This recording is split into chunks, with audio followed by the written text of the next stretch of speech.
I'm Paula Mosher Wallace with Hotspot Nashville, and we are with an amazing lady in the National Museum for African American Music, and I am thrilled to have Miss Angela Brown, the one and only, who is an opera star in a world where opera stars don't usually look like you. Well, some of us do, which is amazing. Fabulous. But it all depends on what you mean. So, yeah. No, well, you're stunning, beautiful, and I love the fact that you're beautiful inside and out. Oh, thank you. And I know this because we have an article about you on the cover of the Real Lumiere magazine that Women in Film and Television puts out. Yeah. And we got to learn so much about you. So, Miss Angela, yes, how exactly did you get into this illustrious, amazing international career that you have in opera? Well, I always say opera chose me. I didn't choose it. I was singing in Indianapolis in my grandfather's church at the age of 5. And wow, I sang a lot of different genres of music, but it wasn't until I went to Oakwood University in Huntsville, Alabama, met my teacher there, Ginger Beasley, who then took her studio to IU, Indiana University, and I met my teacher there, the late Virginia Zayani, and everything just started to click and to flow. I took to the classical technique like a duck to water. I began to do competitions and, of course, always honing my skills, honing my craft, and before you knew it, I had won competitions, and I did my Metropolitan Opera debut in 2004, which put me on the front page of the New York Times, and honey, the beat has been going on ever since, and I've been very blessed to do this career. Today, I am speaking to my alumni about where I came from. I'm going to talk a lot about my parents and the different things that they instilled in me to make me the woman that I am today.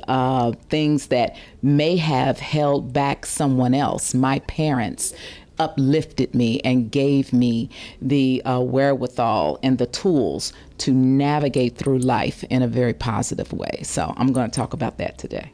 That's amazing. And I think you're doing that for other people who may not have parents like yours were. And you have a foundation that helps a little bit with that. Do you mind telling us about it? I have a foundation entitled Morning Brown that brings culture to cultural deserts. As I was singing on the stages of the world, I noticed that not very many people did look like me, on the stage or off the stage. So I was doing a show called Opera from a Sister's Point of View that demystifies opera for audiences that normally wouldn't go.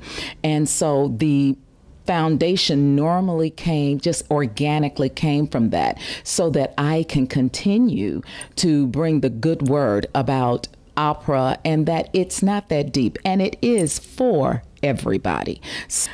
Melanated Moments in Classical Music is my podcast that I have with my co-host, Joshua Thompson, through the auspices of Classical Music Indie in Indianapolis, Indiana. It's an award-winning podcast through Black Podcasting Awards, and it's a podcast that is for, by, and about Black people. We introduce and reintroduce some to subjects in history, historical subjects in music that you may not have known that were African, American, Black, and then also music of today.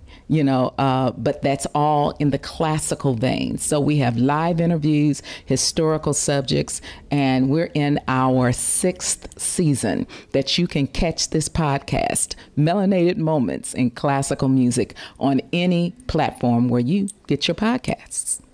That is absolutely amazing. And I love the fact that you're reaching people with these messages of hope and life and beauty through music, through culture, through amazing things.